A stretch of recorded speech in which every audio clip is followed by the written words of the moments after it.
The scent of gardenias always makes my heart ache now. It's Iris's favorite perfume, the one she wears every day, and by extension the one that clings to Isaac's suits when he stops by their family's penthouse. I can smell it now as I stand in their kitchen, supposedly helping Iris plan her birthday party, but really just stealing glances at him through the open doorway where he sits at the dining table, reviewing documents with that sharp focus that makes my stomach flutter. Earth to Ivy. Iris waves a hand in front of my face, her dark eyes sparkling with amusement. "You're doing it again." "Doing what?" I ask, too quickly, my cheeks already burning, staring at my brother like he's the last slice of chocolate cake at a fat camp. She grins, not unkindly. "It's been what, 6 years now? Since college? Don't you think it's time to, I don't know, actually talk to him? He doesn't even know I exist," I mutter, turning back to the seating chart we're supposedly working on. "I'm just his sister's invisible best friend." It's true. In the 7 years I've known Iris, her twin brother has looked directly at me maybe 5 times. And I mean really looked, not the polite nod he gives me when I'm in his peripheral vision. 5 times in 7 years. I've counted. I've memorized each instance like some pathetic, lovesick teenager, even though I'm 26 years old and should absolutely know better. Isaac Moretti is everything I should run from. Dangerous, cold, completely unattainable.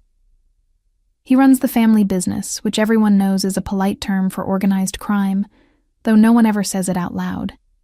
He's also absurdly beautiful in that way that makes women stupid. All sharp jawlines and stormy gray eyes and that perfectly tailored Italian suit that probably costs more than my car. And he treats me like furniture. I've watched him charm senators, intimidate rivals, and seduce a parade of leggy models who hang on his arm like expensive accessories. But me? I get polite distance, the kind of courtesy you'd show a potted plant. "He knows you exist," Iris says, returning to her laptop where we're supposed to be finalizing the guest list. "He's just complicated about his sister's friends." "Complicated how?" She gives me a look I can't quite read. "Just complicated. Trust me, it's better this way." Before I can press her on what that means, my phone buzzes, a Tinder notification. "Marcus, 28, investment banker, wants to know if I'm free for drinks Friday night." He's attractive in that safe, boring way that's exactly what I need to get over this ridiculous obsession with Isaac Moretti. I accept before I can overthink it. Finally, Iris grabs my phone to see the message. Marcus looks normal, like actually employed and everything. "When's the date?" "Friday, casual drinks." I try to sound more excited than I feel. "Nothing serious, just trying something new." "Good. You need to get out there. Maybe if you actually dated someone, you'd stop pining over—" She cuts herself off, glancing toward the dining room where Isaac is still absorbed in his work. I follow her gaze despite myself. He's removed his suit jacket, rolled up his sleeves to reveal forearms that have featured prominently in several of my more inappropriate dreams. His dark hair falls slightly across his forehead as he reads, and I watch his lips move silently as he reviews whatever document has his attention. God, I'm pathetic. I'm not pining. I lie. I'm just appreciating the view, like how you'd appreciate a piece of art in a museum, from a safe distance, without touching. Right. Iris doesn't sound convinced. Well, Friday you'll be appreciating a different view, one that might actually appreciate you back. The words sting more than they should, because she's right. Isaac Moretti will never appreciate me. I'm just Ivy Bennett, the girl who works as an event coordinator for a modest boutique hotel, who wears sensible heels and owns exactly 3 dresses nice enough for Iris's world. I'm not the kind of woman who turns his head. I'm already standing to leave, gathering my laptop and phone, when Isaac finally speaks. His voice carries from the dining room, that low rumble that does things to my spine that should be illegal. "Iris, I need you to look at these contracts." "Busy," she calls back cheerfully. "Ivy and I are planning my birthday extravaganza, Can it wait? No. One word. Firm. Commanding. With that edge that says he's used to being obeyed. I hate how it makes my pulse quicken. Iris rolls her eyes but stands. Give me 5 minutes, she tells me. Don't leave yet. We still need to finalize the cake situation. She disappears into the dining room, and I'm left alone in the kitchen, trying very hard not to eavesdrop on their conversation. I fail, of course. Something about shipping routes and territories and percentages that confirm exactly what everyone knows but doesn't say about the Moretti family business. I'm scrolling through my phone, pretending to be absorbed in Marcus's profile, when I feel it. That prickling awareness that means someone is watching me. I look up to find Isaac standing in the doorway, his gray eyes fixed on me with an intensity that steals my breath. This is number 6. Ivy. He says my name like he's testing its weight on his tongue, like he's surprised to find me here, even though I'm here at least twice a week. Isaac. I manage to keep my voice steady, even as my heart hammers against my ribs. He crosses the kitchen with that predatory grace he has, moving like violence barely contained in an expensive suit. He's close enough now that I can smell his cologne, something dark and woodsy that makes me want to lean in closer. You're going out Friday? It's not quite a question, more like an accusation wrapped in polite inquiry. My phone is still in my hand, Marcus's profile visible on the screen. Heat floods my cheeks. How did you... I pay attention. His gaze drops to my phone, then back to my face. Marcus Henderson, investment banker, divorced 6 months ago, drives a Tesla, lives in the financial district. I stare at him. Did you run a background check on my Tinder date? I run background checks on everyone who enters my sister's orbit. The words are casual, but something dangerous lurks beneath them. Basic security protocol. I'm not in your sister's orbit. I'm her best friend. There's a difference. Is there? He leans against the counter, and suddenly the kitchen feels too small, the air too thick. You're here constantly. You know our family. You're close enough to be leverage if anyone wanted to use you. The implication settles over me like ice water. I'm not a person to him. I'm a potential security risk. Well, thank you for the warning, I say, standing and grabbing my things with more force than necessary. I'll be sure to tell Marcus to run in the other direction. Wouldn't want to complicate your security protocols. I'm almost to the door when his hand catches my wrist. Not hard, just firm enough to stop my momentum. The contact sends electricity racing up my arm. That's not what I meant. Then what did you mean? I turn to face him, anger finally overriding the pathetic longing I've been nursing for years. Because from where I'm standing, you've spent 7 years treating me like I'm invisible, and now you're suddenly interested in my dating life? His jaw tightens. I didn't say I was interested in your dating life. Then let me go. He does, but not before something flashes in his eyes. Something that looks almost like regret. Enjoy your date, Ivy. The way he says it makes it sound like a threat. Friday arrives too quickly. I spend an embarrassing amount of time getting ready, trying on 4 different dresses before settling on a black wrap dress that Iris assures me makes my curves look criminally good. My dark blonde hair falls in waves past my shoulders, and I've done my makeup with more care than usual, going for that effortlessly beautiful look that actually takes an hour to achieve. Marcus suggested meeting at a wine bar in Tribeca, somewhere upscale but not intimidating. Perfect for a first date. I tell myself I'm excited as I slip on my heels and grab my clutch. I tell myself I'm not thinking about Isaac. I'm lying on both counts. The Uber is waiting downstairs from my apartment, and I'm about to step in when my phone rings. Iris. Hey, what's up? Emergency. Her voice is tight with barely suppressed laughter. I need you to stop by the penthouse before your date. It'll only take 5 minutes, I promise. Iris, I'm literally getting in the car.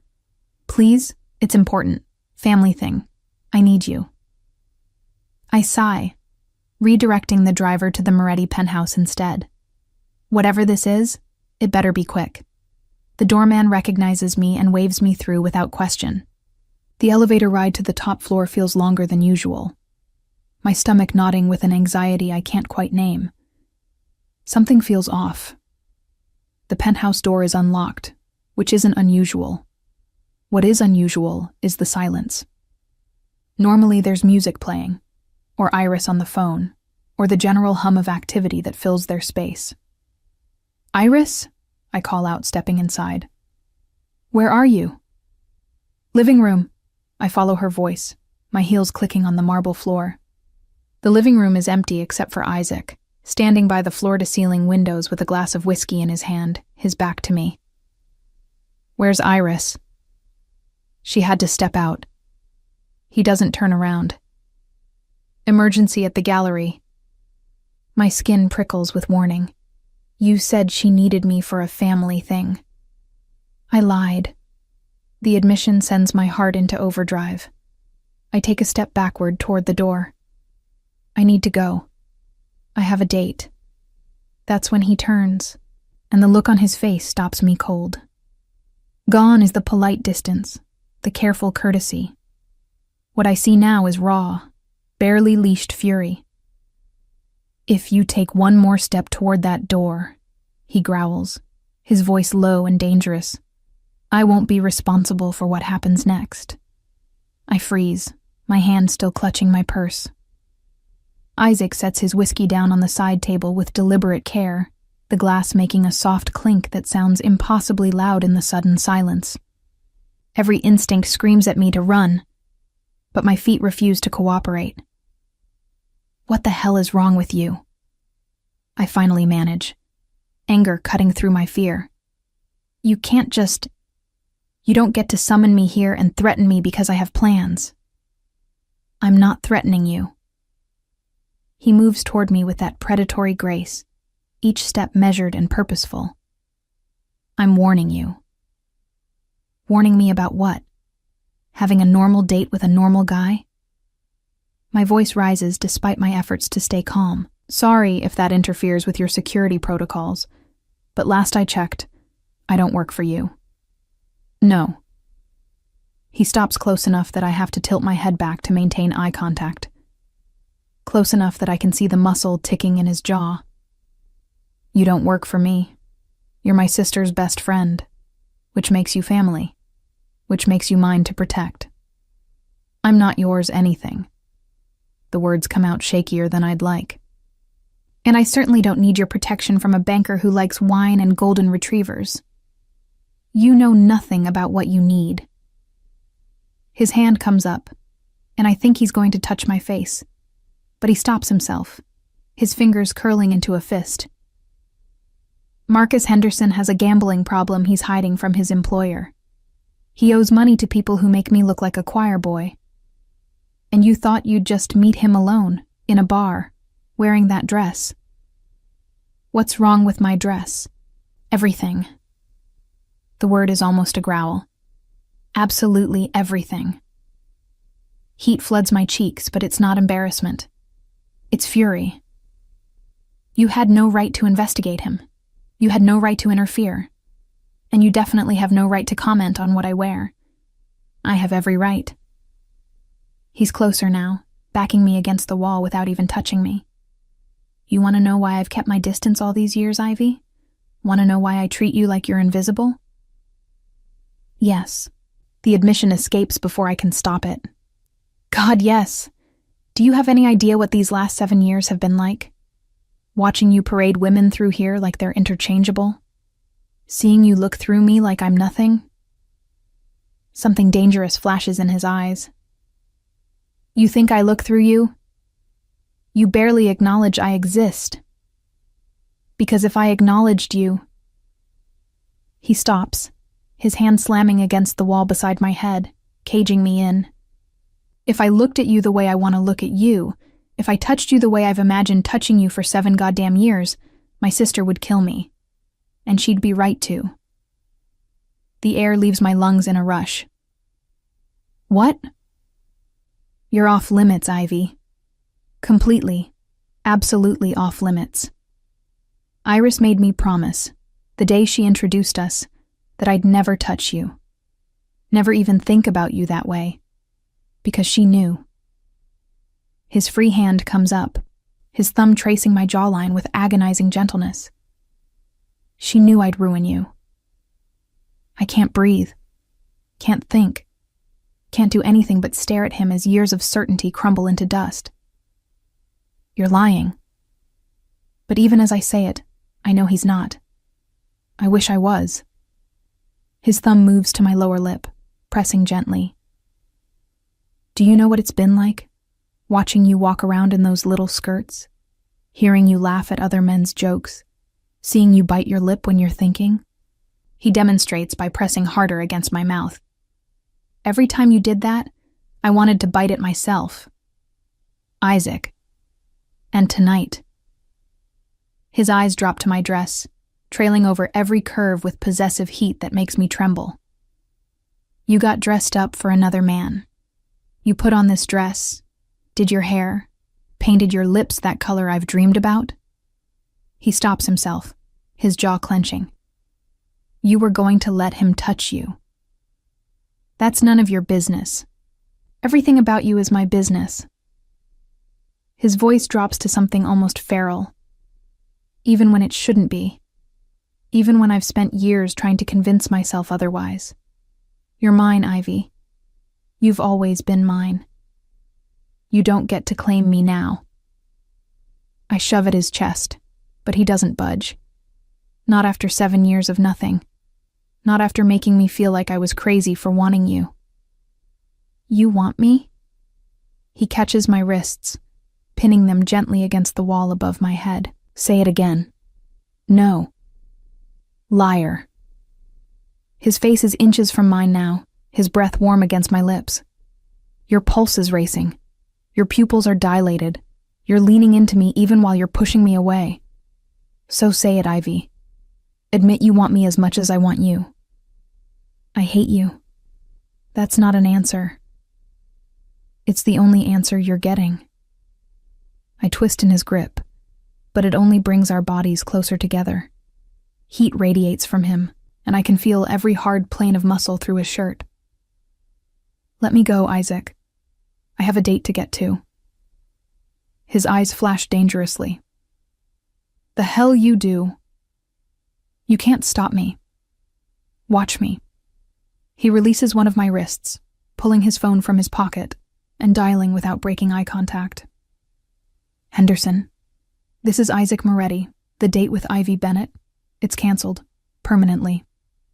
No, that's not a request. I'd suggest you find somewhere else to spend your Friday nights, somewhere far away from anyone I care about.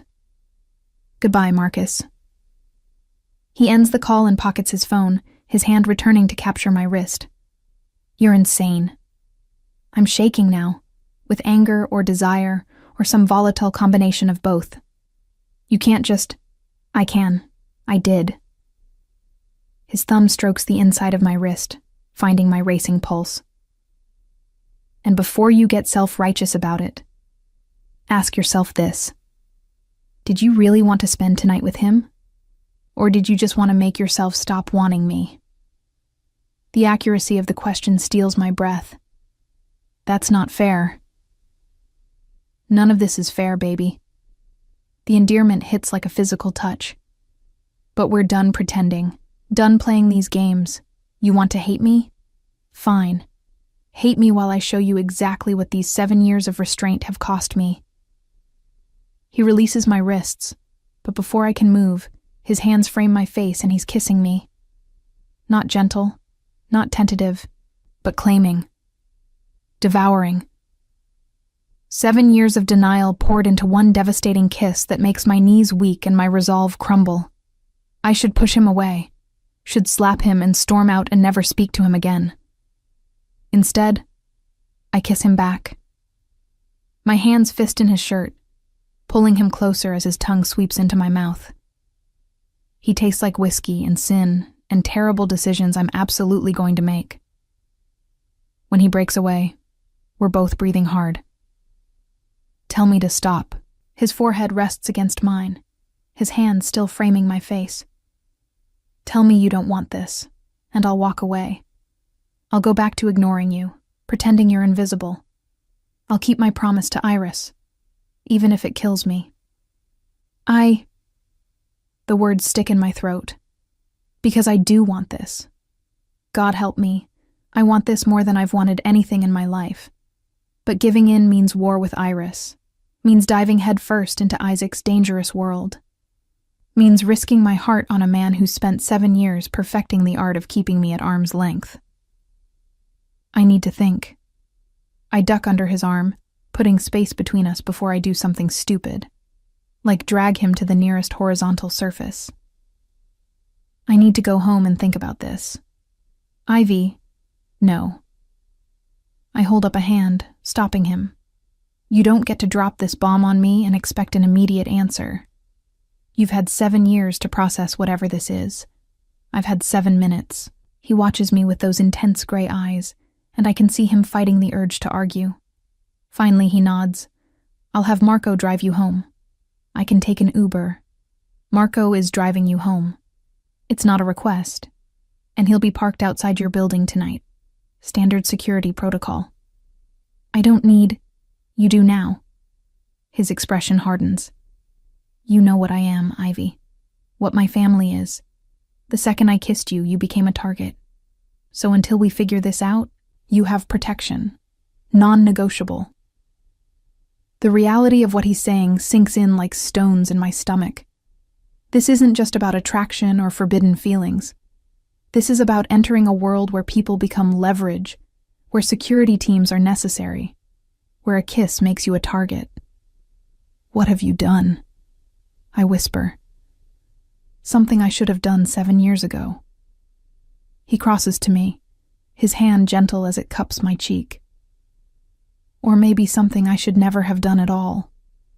Either way, it's done now. You're mine, Ivy. Whether you accept that or not. I'm not yours. Keep telling yourself that. His thumb traces my swollen lower lip. But we both know the truth now. The only question is what you're going to do about it. I don't sleep. Can't sleep. Every time I close my eyes, I feel Isaac's hands on my face, taste him on my lips, hear his voice growling that I'm his. Marco is indeed parked outside my building, the black SUV impossible to miss under the streetlight. Standard security protocol, Isaac called it. A cage with a leather interior is more accurate. At 2 a.m., I give up on sleep and do something profoundly stupid. I text him. Why now? After all this time? Why break your promise now? The response comes within seconds, like he's been waiting. Because watching you leave for another man broke something in me that was already cracked. Because I'm selfish. Because I've reached my limit for noble sacrifices. Pick whichever answer helps you sleep. I'm not sleeping. Neither am I. I'm sitting in my office drinking scotch and remembering how you taste. Come back. No. Liar. You want to. You're thinking about it right now. He's right, and I hate him for it. I'm thinking about throwing on clothes and going back to that penthouse. I'm thinking about finishing what we started. I'm thinking about 7 years of longing finally being satisfied. Iris will never forgive us. The response takes longer this time. I know, but I'm done choosing between the two of you. I'm choosing both. She'll have to accept it.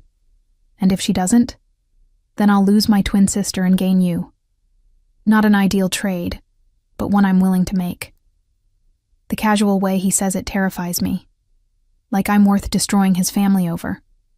Like this attraction that's been simmering for years is worth any price. You can't mean that.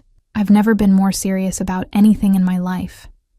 Now stop texting me and go to sleep, or come here. Those are your only 2 options. I should choose sleep. Should turn off my phone and deal with this in the morning with a clear head. Instead, I'm pulling on jeans and a sweater, French braiding my hair, and slipping out my fire escape to avoid Marco. If Isaac wants me to come to him, he can deal with the fact that I won't make it easy. The night air is cold against my face as I navigate the familiar route to the Moretti penthouse on foot. It's a 20-minute walk, plenty of time to second-guess this insane decision. But I keep moving, drawn by something stronger than common sense. I'm half a block away when a figure steps out of the shadows. My heart lurches before I recognize the broad shoulders, the expensive coat. Trying to sneak past my security, baby? Isaac's voice is amused, dangerous. Did you really think I wouldn't know the second you left your building? I'm not your prisoner. No. He closes the distance between us in 3 strides. You're something much more complicated than that. Up close, I can see the exhaustion in his eyes, the tension in his jaw. He looks like he's been fighting the same battle I have, sleepless and wound tight. Why did you come? He asks, his hands settling on my waist like they belong there. I don't know. The truth feels safer than a lie. Maybe because I'm tired of fighting this, or maybe because I want answers that make sense of the last 7 years. What if there aren't any answers that make sense? His forehead touches mine, that gesture already becoming familiar. What if it's just this? Just want and need and something that shouldn't exist but does anyway? Then we're both in trouble. The best kind. His lips brush mine, gentle this time. Testing. Come upstairs. Let me show you what these years have been like for me. Warning bells clang in my head, but I'm already nodding. Already letting him take my hand and lead me into the building, past the doorman who pretends not to see us, into the elevator where he backs me against the wall the second the doors close. I tried so hard to keep my promise, he murmurs against my throat, his lips tracing patterns that make me shiver. Every time you walked into a room, I had to actively look away. Do you know how difficult that is when someone lights up your peripheral vision like a goddamn supernova? You acted like I didn't exist. I acted like you didn't affect me. His hands slide under my sweater, finding bare skin. There's a difference, a massive 7-year difference that's been slowly killing me. The elevator dings, doors opening onto the penthouse. He pulls me through the foyer, past the living room where this whole thing started, down a hallway I've never been in before, his private wing, where guests aren't allowed. His bedroom is exactly what I'd imagine. Minimalist, masculine, dominated by a king-size bed with charcoal sheets. Floor-to-ceiling windows overlook the city, curtains open to let in the glow of streetlights and stars. Last chance to run. He releases me, taking a step back, giving me space to choose. If you stay, everything changes. I won't let you go after this. Promises from a man who broke his promise to his sister? The only promise I've ever broken. Something fierce burns in his eyes, and I'd break it 1,000 times over for one night with you. I should leave, should salvage what's left of my friendship with Iris and my dignity and my safe, uncomplicated life. Instead, I reach for the hem of my sweater. Then stop talking and show me. What follows isn't gentle. It's 7 years of restraint shattering, need and want, and possession poured into every touch, every kiss, every whispered word against sweat-dampened skin. He worships me with hands that know exactly what they want, mouth that drives me to the edge of madness and back. And when I finally shatter in his arms, his name a prayer on my lips, I understand what he meant about everything changing. Because this isn't just sex. It's a claiming. A line crossed that can never be uncrossed. Afterward, we lie tangled in his sheets, my head on his chest while his fingers trace idle patterns on my bare shoulder. The city glitters beyond the windows, indifferent to the war we've just started. Tell me about the promise, I say finally. The one you made to Iris. His hand stills. You sure you want to know? I deserve to know.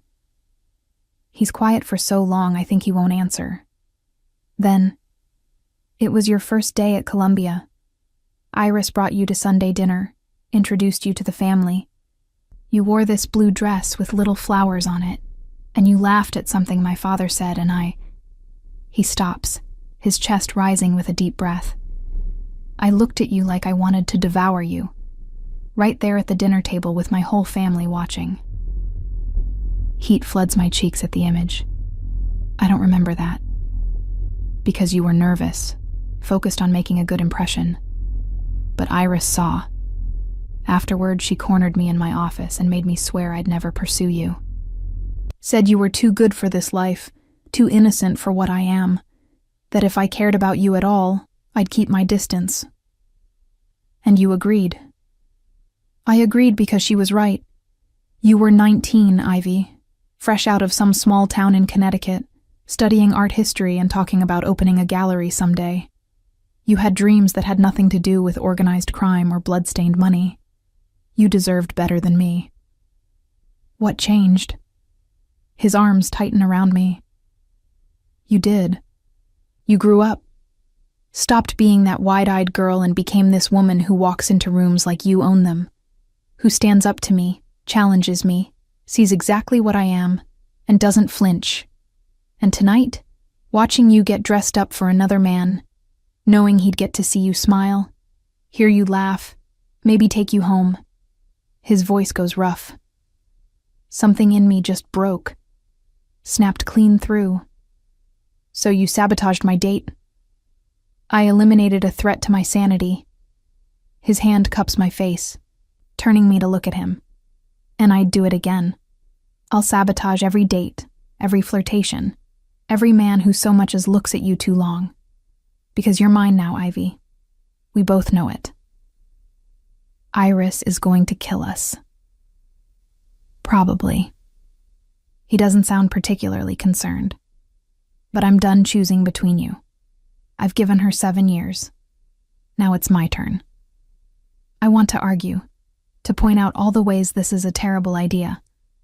But lying here in his arms, warm and sated and claimed, I can't find the energy. Tomorrow there will be consequences. Tomorrow I'll have to face my best friend and explain the unexplainable. Tonight, I'm just going to be his.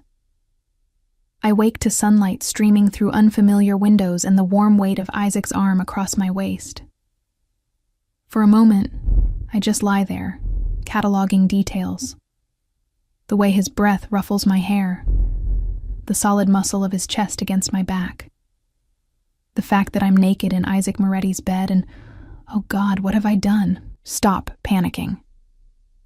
His voice is rough with sleep, lips brushing my shoulder. I can feel you overthinking from here. I'm not panicking. I am absolutely panicking. I'm just processing. Process later. He pulls me closer, and I feel exactly how awake certain parts of him are. Right now, I have better ideas. Isaac. My phone rings, cutting me off. I reach for it on the nightstand, my stomach dropping when I see the caller ID. Iris. Don't answer it, Isaac warns, but I'm already swiping to accept. Hey, where are you? I've been texting all morning. Iris sounds worried, not suspicious, yet. Marco said you left your building last night and never came back. I glance at Isaac, who's watching me with an unreadable expression. I'm fine. Just stayed at a friend's place. Which friend? And why is Marco tracking you? Did something happen? It's complicated. Ivy, you're scaring me. Where are you? Isaac takes the phone from my hand. She's with me, Iris. She's safe. Silence. The kind that precedes hurricanes and explosions. With you? Iris's voice is dangerously quiet. Define with you, Isaac. I think you know what I mean. Put her on the phone, now. He hands it back, his expression somewhere between resigned and defiant.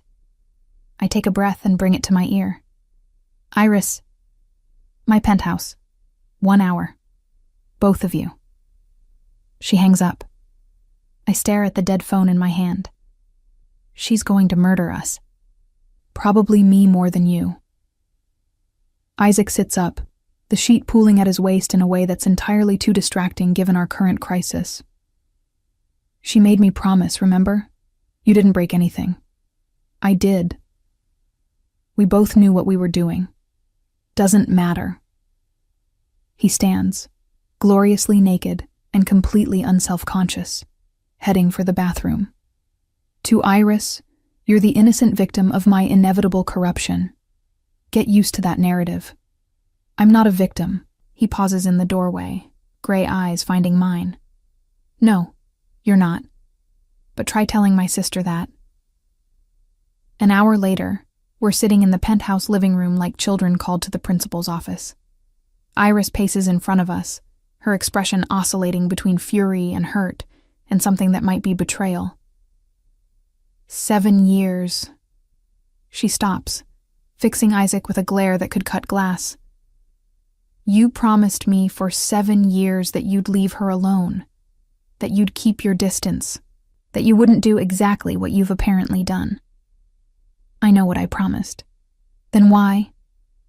She turns to me, and the hurt in her eyes makes my chest ache. Why him, Ivy? Out of everyone in this entire city, why did it have to be him? I didn't plan this. Didn't you? She laughs, bitter. You've been in love with him since college. Don't think I haven't noticed. But I thought you understood why it could never happen. Why he's the last person you should be with. Because he's dangerous? I stand, needing to meet her at eye level. Because he's in the Mafia? I know what he is, Iris. I've known for years. It's not about what he is. She looks between us, something like grief crossing her face. It's about what he does to people, how he consumes them until there's nothing left. I've seen it with every woman he's ever been with. They go in whole and come out shattered. I'm not every woman. That's what they all thought. Iris's voice cracks. You're my best friend, Ivy, and he's my brother. I can't watch him destroy you. He's not going to destroy me, I say, though I'm not entirely sure I believe it. Isaac finally speaks, his voice quiet but firm. I'm not going to hurt her, Iris. Not the way you think. You can't promise that. She faces him, tears glittering in her eyes. You've never kept a woman longer than 3 months. You get bored, you move on, you leave wreckage in your wake. What makes Ivy different? Everything. The word is simple, absolute. She's different because she's always been different. Because I've wanted her for 7 years and spent every day of those years trying to convince myself I didn't. Because when I look at her, I don't see a temporary distraction. I see the rest of my life. The silence that follows is deafening. Iris stares at her brother like she's never seen him before. Did you just say the rest of your life? He stands, moving to where I'm frozen by the windows. His hand finds mine, fingers intertwining. I'm in love with her. I have been since the day you introduced us, and I'm done pretending otherwise. My heart stops, restarts, stops again. You're in love with me? The words come out barely above a whisper. Devastatingly. He turns to face me, and the naked honesty in his expression steals my breath. Why do you think I stayed away? It wasn't just the promise to Iris. It was self-preservation. Because I knew if I let myself have you, I'd never want anything else. Isaac. I love you, Ivy. I love your laugh and your terrible coffee addiction and the way you bite your lip when you're thinking. I love how you call me on my bullshit and stand up to me even when you're scared. I love that you see what I am and haven't run screaming yet. And I'm terrified because loving you makes you my greatest weakness. But I'm doing it anyway. Iris makes a strangled sound. This is worse than I thought. Why? I can't look away from Isaac. can't process what he's just said. Why is it worse? Because he means it. She sinks onto the couch, head in her hands. When Isaac Moretti loves someone, he doesn't do it halfway. He doesn't do anything halfway. God, you're both so screwed. Iris, I start, but she holds up a hand.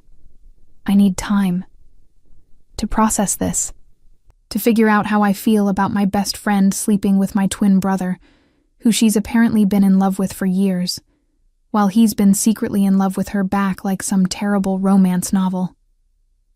She looks up, and despite the anger, there's something almost like amusement in her eyes.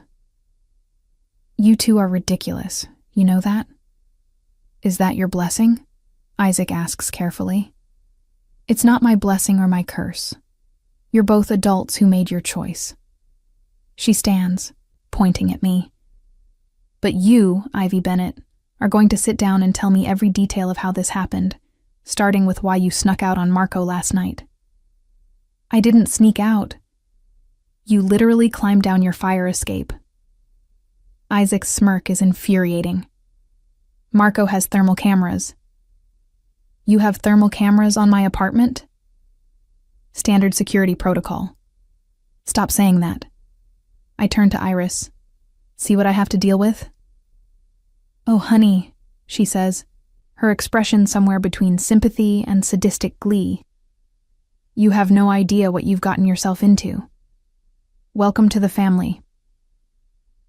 The next 2 weeks are a masterclass in sexual tension and psychological warfare. Because Isaac Moretti, I discover, is a man who takes challenges very seriously. And I, apparently, am incapable of backing down from a fight. It starts innocently enough. I show up to help Iris with final party preparations, wearing a sundress that shows exactly the right amount of leg. Nothing scandalous, just enough to make Isaac's jaw tighten when he walks into the room. Is that new? He asks, his voice carefully controlled. This old thing? I smooth down the skirt, watching his eyes track the movement. I've had it for ages. Lies. I bought it yesterday specifically to drive him insane. He knows it too. I can see it in the dangerous glint in his eyes, the way his fingers flex around his coffee cup, like he's imagining them flexing around something else entirely. Interesting choice for furniture shopping, he comments, because apparently we're now helping Iris select pieces for her new gallery space. I can change if it's inappropriate, I offer sweetly. Don't. The word comes out almost harsh. You look perfect. Iris glances between us with barely concealed amusement. Should I leave you two alone, or are you going to keep eye-fucking across my future gallery? We're not. I start. Definitely eye-fucking, Isaac confirms, not breaking eye contact with me. But we can multitask. This becomes our pattern. I dress to kill. He suffers beautifully. I pretend not to notice. He retaliates by standing too close, touching my lower back when guiding me through doorways, whispering comments in my ear that make my knees weak. It's torture. Delicious, addictive torture. The real warfare begins when I mention, casually, over dinner at the penthouse, that Marcus texted me an apology for canceling our date. Isaac's fork stops halfway to his mouth. He what? Texted me. I take a sip of wine, the picture of innocence. Said he hoped we could try again sometime. That he understood if I was seeing someone else but wanted to stay in touch. Block him. That seems rude. Ivy, his voice drops to that dangerous register that makes my stomach flutter. Block. Him. I don't know. I tap my finger against my wine glass. He did seem really nice in his messages. Very respectful. Mentioned he loves hiking and has a golden retriever named Max. The glass in Isaac's hand shatters. Red wine spreads across the white tablecloth as shards of crystal glitter among the drops. His palm is bleeding, but he doesn't even seem to notice. Isaac! Iris jumps up. Jesus! Are you okay? Fine. His eyes never leave mine. just clumsy. I know better. There's nothing clumsy about Isaac Moretti. That was pure, undiluted jealousy, barely contained. Let me see your hand, I say, standing. It's nothing. Isaac. I move around the table, taking his hand despite his resistance. The cut isn't deep, but it's bleeding steadily. Come on. First aid kit. He lets me lead him to the bathroom, Iris's knowing look burning into my back. The second the door closes, he has me pressed against it, his injured hand braced against the wood beside my head. That was cruel, he growls. What was? I'm the picture of innocence. You know exactly what. Mentioning him, his golden retriever, the hiking. His uninjured hand comes up to cup my face. You're playing with fire, baby. Maybe I like the burn. You're going to get more than a burn if you keep this up. He leans in, his lips brushing my ear. You're going to get thoroughly, completely ruined for any other man. Big talk from someone bleeding on my shirt. That startles a laugh out of him. You're impossible. And you're bleeding. Sit. I push him toward the closed toilet lid, pulling out the first aid kit from under the sink. Let me fix this before Iris thinks I'm murdering you in here. He watches me clean the cut with an intensity that makes my hands shake. When I finish wrapping the gauze, he catches my wrist, pulling me between his spread thighs. I blocked him, you know, after our first night together, added his number to a blacklist. His thumb traces circles on my inner wrist. He couldn't text you if he tried. What? I stare at him. Isaac, that's possessive, controlling, unhinged. He nods. All of the above. But I told you. You're mine. I meant it. You can't just blacklist people from contacting me. Can I? His other hand slides up my thigh, under the hem of my sundress. Seems like I already did. This is insane. This is what loving you looks like on me. His fingers trace higher. Messy, possessive, completely out of control. Don't like it? There's the door. I should leave, should tell him this behavior is unacceptable, and walk out with my dignity intact. Instead, I kiss him. By the time we emerge from the bathroom 20 minutes later, both thoroughly disheveled, Iris has cleared the table and poured herself a very large glass of wine. Bathroom renovations? She asks innocently. Shut up, I mutter, my face burning. For the record, she addresses Isaac, if you break her heart, I will absolutely hire someone to break your face. Twin solidarity has limits. Noted. He pulls me against his side, his wrapped hand resting possessively on my hip. But it's not her heart you should be worried about. It's mine. She's going to destroy me and enjoy every second. Good, Iris says. You deserve it. The warfare escalates. I start spending more time at the penthouse, allegedly helping with party planning, but really just torturing Isaac with my presence. I wear his favorite color, that deep emerald green. I bite my lip constantly. I laugh at his second-in-command's jokes. That last one almost gets poor Tony fired. You're flirting with my men, Isaac accuses one evening, cornering me in his office. I'm being friendly. There's a difference. You touched his arm. He was showing me photos of his daughter's dance recital. You bit your lip while looking at him. I did not. I stop, because I absolutely did. Are you seriously jealous of Tony? Tony, who's been married for 15 years and has 3 kids? I'm jealous of anyone who makes you smile like that. He stalks toward me, predatory. Anyone who gets your attention when it should be on me. Your ego is showing. My obsession is showing. He backs me against his desk. And you keep feeding it.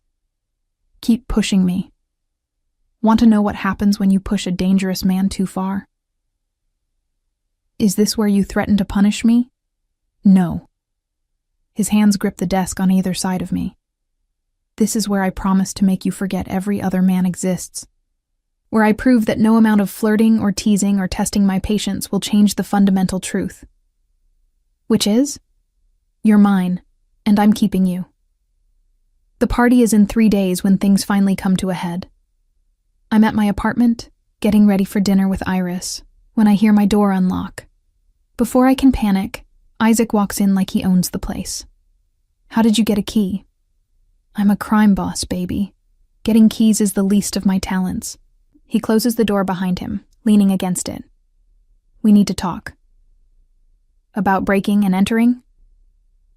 About the fact that you're not wearing my ring yet. The world tilts. You're what? He crosses to me, pulling a small velvet box from his pocket.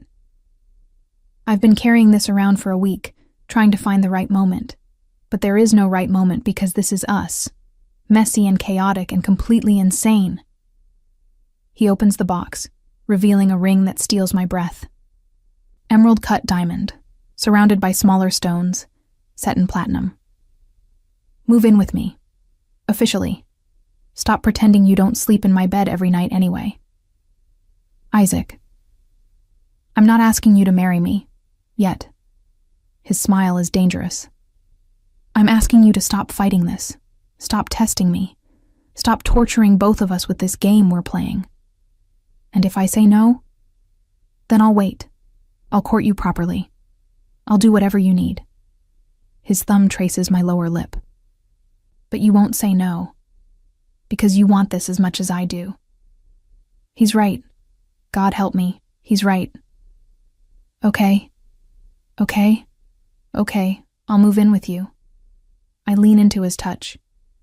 But I'm keeping my apartment, for when you drive me crazy and I need space. Deal. He slides the ring onto my finger, and it fits perfectly. Of course it does. Though fair warning, I'm going to drive you crazy often. It's kind of my thing. I'm counting on it. He kisses me then, deep and claiming, and I surrender to the inevitable. To this man who's loved me for 7 years. To this dangerous, impossible future we're building. To being completely, irrevocably his. Iris's birthday party is everything she deserved and nothing I expected. The gallery space she's rented transforms into something magical. All Edison bulbs and exposed brick and carefully curated art pieces. The guest list is a who's who of the city's elite, both legitimate and otherwise. And I'm walking into it wearing Isaac's ring. You're sure about this? I ask him, as Marco pulls the car up to the entrance. Making it public? I've never been more sure of anything. His hand finds mine, thumb stroking over the diamond. Everyone's going to know you're mine tonight, baby. No more hiding. Iris is going to kill us for making her party about us. She already knows. His smile is wicked. I told her this morning. She threw a very expensive vase at my head. Isaac. She missed, mostly. He helps me out of the car, and I'm immediately aware of eyes turning our way, people noticing, calculating. Besides, she said, and I quote, if you're going to claim her publicly, at least wait until I'm drunk enough to enjoy the drama. We enter to find Iris holding court near the bar, resplendent in red, and already definitely tipsy. She spots us, her eyes dropping to my hand, and grins. Ladies and gentlemen. She climbs onto a nearby platform, champagne sloshing. An announcement! My idiot brother has finally stopped pining pathetically and actually claimed his woman. Everybody waved to Ivy, the brave soul who's agreed to put up with him. The crowd applauds, laughs, toasts. I'm mortified and touched and completely overwhelmed. Isaac just pulls me closer, his arm around my waist, possessive and proud. Told you she'd be fine with it. She's drunk. She's happy. He presses a kiss to my temple. She's been rooting for us since the beginning, even while trying to protect you from me. Now she can stop playing both sides. The evening unfolds in a blur of congratulations and curious questions and thinly veiled assessments. Some people are genuinely happy for us. Others are clearly calculating what this means for power dynamics and alliances. And then there's the contingent who look at me like I'm already a ghost. "Don't worry about them," Isaac murmurs, reading my expression as we slow dance to music played by a live jazz quartet. "They're just jealous. They think you're going to destroy me." "I probably will. His honesty is brutal and beautiful, but you're going to destroy me right back. That's how this works." Mutual destruction. How romantic. With us? Absolutely. He spins me out and back in, my body fitting against his perfectly. "You know what I realized this week? That you're obsessed with me? Besides that." His lips brush my ear.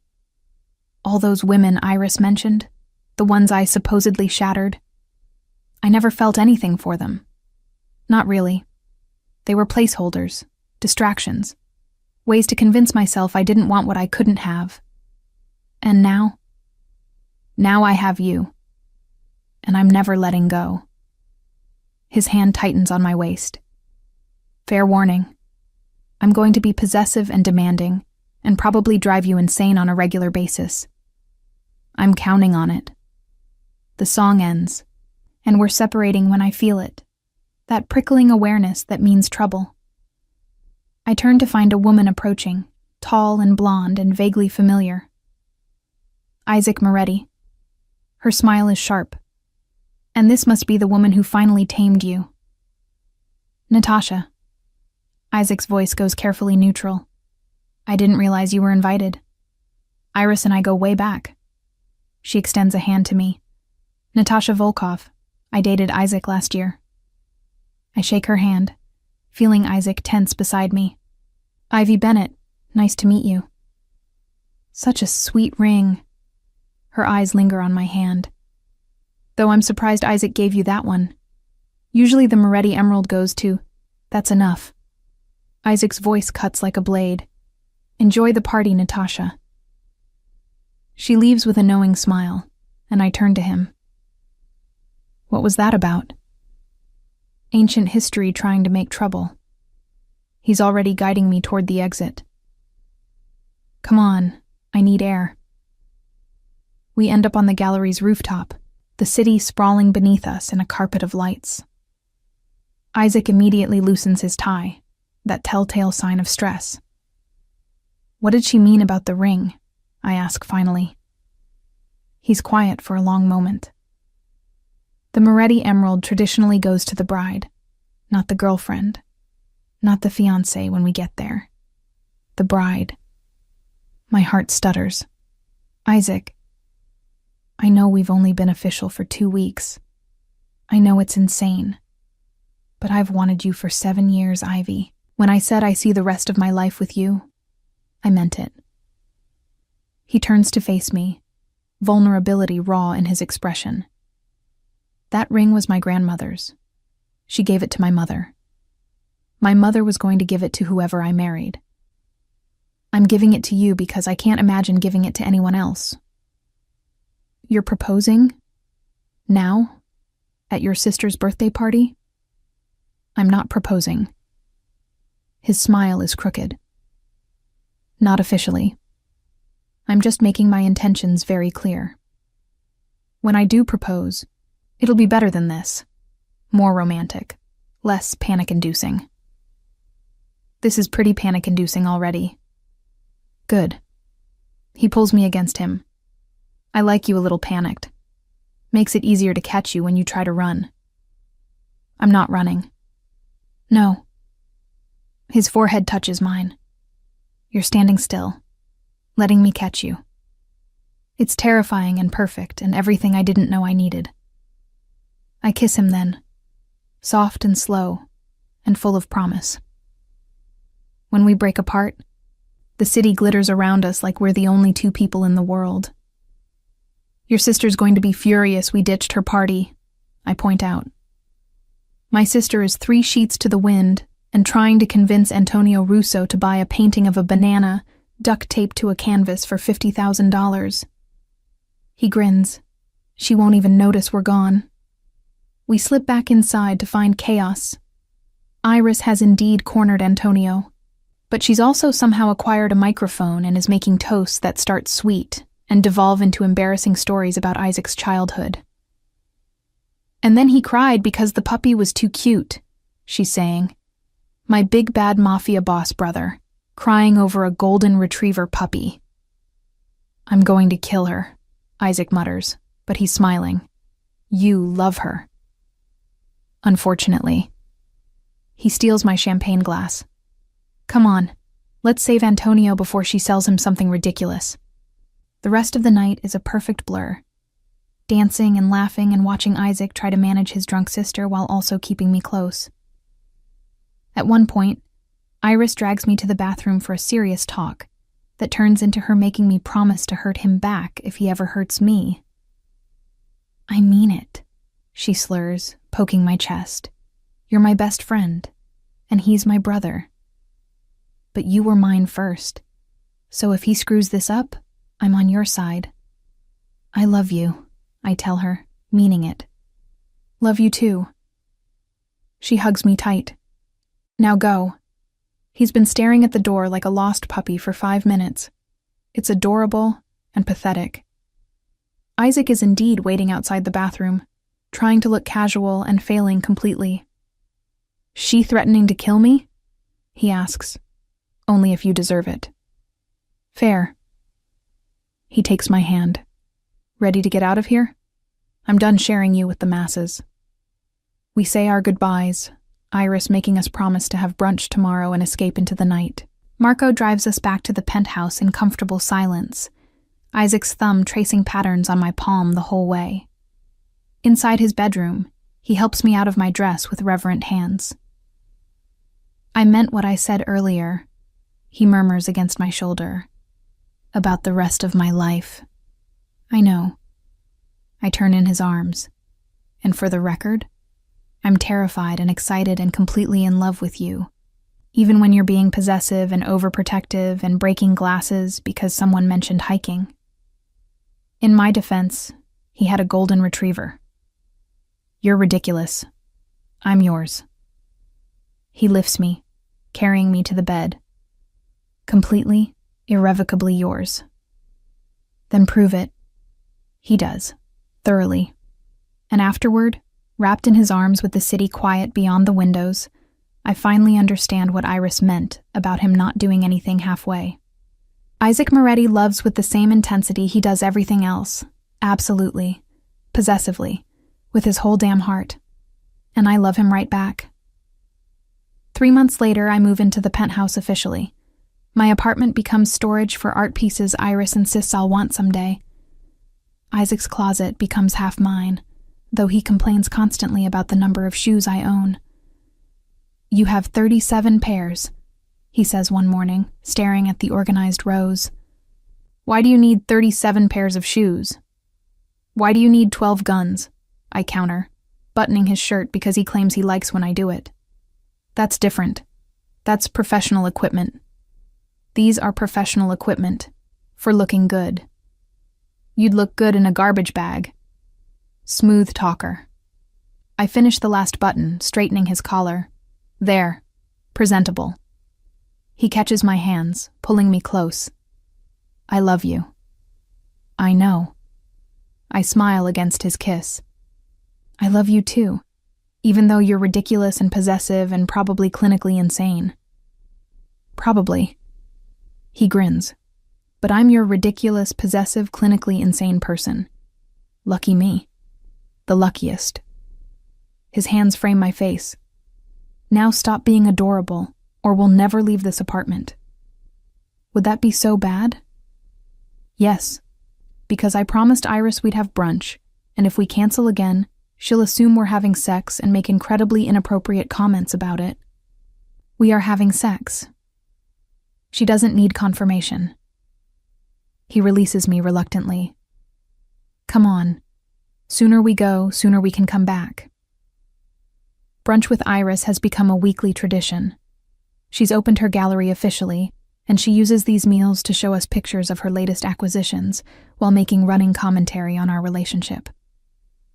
You're still disgustingly in love, she observes, watching Isaac feed me a bite of his omelet. It's been months. When does the honeymoon phase end? Never, Isaac says firmly. Gross. But she's smiling. Fine. Be annoyingly perfect together. See if I care. You care, I point out. You're literally planning our engagement party. Future engagement party. He hasn't actually proposed yet. She looks at her brother. What's taking so long? Cold feet? Waiting for the right moment? The right moment was 7 years ago. Everything after that is just details. I kick her under the table. Stop harassing him. I'm his twin. Harassment is my job. She steals a piece of bacon from my plate. But seriously, you two are good? We're good, Isaac and I say simultaneously. Disgustingly good, I add. Perfect, Iris declares. Then I can stop worrying that you'll murder each other and go back to worrying about normal things. Like whether my installation of soup cans is pretentious or brilliant. Definitely pretentious, Isaac says. Shut up. Nobody asked you. We bicker and laugh and eat, and somewhere in the middle of it, I catch Isaac watching me with this expression. Soft and possessive and completely in love. This is my life now. Brunch with the Moretti twins. Living in a penthouse with a Mafia boss. Planning a future that shouldn't make sense but somehow does. And I've never been happier.